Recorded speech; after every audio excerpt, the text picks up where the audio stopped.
Lei 13.105, de 16 de março de 2015, livro 1, título 3, da competência interna, capítulo 1 da competência, seção 1, disposições gerais. Artigo 42.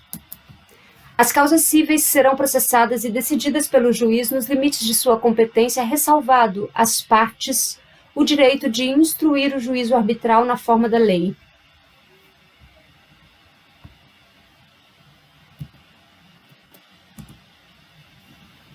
Artigo 43. Determina-se a competência no momento do registro ou da distribuição de petição inicial, sendo irrelevantes as modificações do estado de fato ou de direito ocorridas posteriormente, salvo quando suprimirem órgão judiciário ou alterarem a competência absoluta. Artigo 44. Obedecidos os limites estabelecidos pela Constituição Federal, a competência é determinada pelas normas previstas neste Código ou em legislação especial, pelas normas de organização judiciária e ainda no que couber pelas constituições dos Estados. Artigo 45. Tramitando o processo perante outro juízo, os autos serão remetidos ao juízo federal competente se nele intervier a União, suas empresas públicas, entidades autárquicas e fundações, ou Conselho de Fiscalização de Atividade Profissional na qualidade de parte ou de terceiro interveniente, exceto as ações, inciso 1º, de repercussão judicial, falência, insolvência civil e acidente de trabalho. Inciso 2º, sujeita à Justiça Eleitoral e à Justiça do Trabalho. Parágrafo 1º, os autos não serão remetidos se houver pedido cuja apreciação seja de competência do juízo perante o qual foi proposta a ação.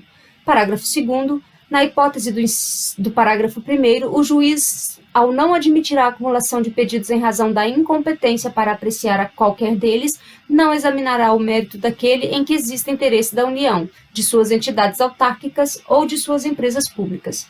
Parágrafo 3º. O juízo federal restituirá aos autos ao juízo estadual sem suscitar conflito se o ente federal cuja presença ensejou a remessa for excluído do processo. Artigo 46. A ação fundada em direito pessoal ou em direito real sobre bens móveis será proposta, em regra, no foro de domicílio do réu. Parágrafo 1º. Tendo mais de um domicílio, o réu será demandado no foro de qualquer deles. Parágrafo 2º. Sendo incerto ou desconhecido o domicílio do réu, ele poderá ser demandado onde for encontrado ou no foro de domicílio do autor. Parágrafo 3º. Quando o réu não tiver domicílio ou residência no Brasil, a ação será proposta no foro domicílio do autor, e se este também residir fora do Brasil, a ação será proposta em qualquer outro foro. Parágrafo 4º. Havendo dois ou mais réus com diferentes domicílios, serão demandados no foro de qualquer deles à escolha do autor. Parágrafo 5º. A execução fiscal será proposta no foro de domicílio do réu, no de sua residência ou do lugar onde for encontrado.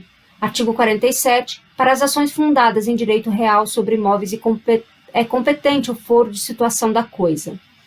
Parágrafo 1º. O autor pode optar pelo foro de domicílio do réu ou pelo foro de eleição se o litígio não recair sobre direito de propriedade, vizinhança, servidão, divisão e demarcação de terras e de nunciação de obra nova. Parágrafo 2º. A ação processória imobiliária será proposta no foro de situação da coisa, cujo juízo tem competência absoluta. Artigo 48. O foro de domicílio do autor da herança, no Brasil, é o competente para o inventário, a partilha, a arrecadação, o cumprimento de disposições de última vontade, a impugnação ou anulação de partilha extrajudicial e para todas as ações em que o espólio for réu, ainda que o óbito tenha ocorrido no estrangeiro. Parágrafo único. Se o autor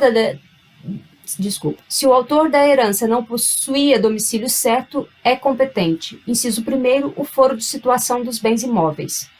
Inciso 2º, havendo bens imóveis em foros diferentes, qualquer destes.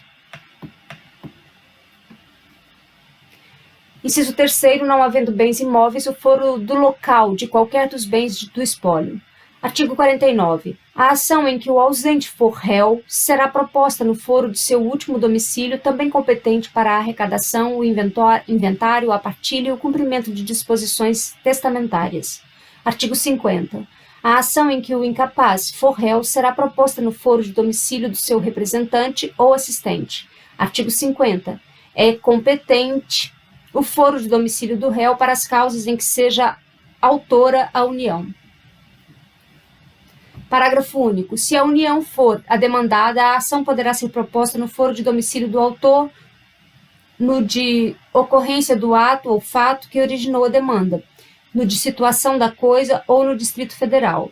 Artigo 52. É competente o foro de domicílio do réu para as causas em que seja autor, Estado ou Distrito Federal.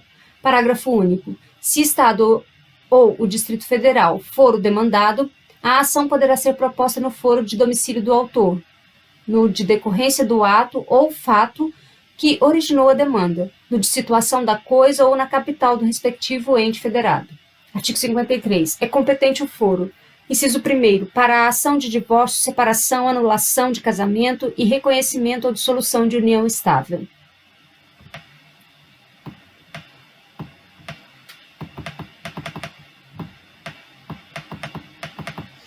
A linha A, de domicílio do guardião do filho incapaz. A linha B, do último domicílio do casal, caso não haja filho incapaz. A linha C, de domicílio do réu, se nenhuma das partes residir no antigo domicílio do casal. A linha D, de domicílio da vítima de violência doméstica e familiar nos termos da Lei nº 11.340, de 7 de agosto de 2006, Lei Maria da Penha, incluída pela Lei nº 13.894, de 2019, que serão lidas posteriormente. Inciso 2º, de domicílio ou residência do alimentando para a ação em que se pedem alimentos. Inciso 3º, do lugar. A linha A, onde está a sede para a ação em que for ré pessoa jurídica. A linha B, onde se acha agência ou sucursal quando as obrigações que a pessoa jurídica contraiu. A linha C, onde exerce suas atividades para a ação em que for ré, sociedade ou associação sem personalidade jurídica. A linha D, onde a obrigação deve ser satisfeita para a ação em que lhe exigir o cumprimento. A linha E, de residência do idoso para a causa que verse sobre direito previsto no respectivo estatuto. A linha F, da sede da serventia notarial ou de registro para a ação de reparação de dano por ato praticado em razão do ofício.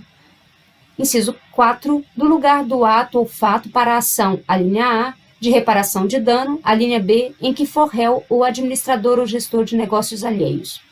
Inciso 5º, de domicílio do autor ou do local do fato para a ação de representação de dano sofrido em razão de delito ou acidente de veículo, inclusive aeronaves. Seção 2. Da modificação da competência. Artigo 54. A competência relativa poderá modificar-se pela conexão ou pela continência, observando o disposto nesta seção. Artigo 55. Reputam-se conexas duas ou mais ações quando lhes for comum o pedido ou a causa de pedir. Parágrafo 1º. O processo de ações conexas serão reunidos para decisão conjunta, salvo se um deles já houver sido sentenciado. Parágrafo 2º. Aplica-se o disposto no caput. Inciso 1º. A execução de título extrajudicial e a ação de conhecimento relativa ao mesmo ato jurídico. Inciso 2º. As execuções fundadas no mesmo título executivo. Parágrafo 3º.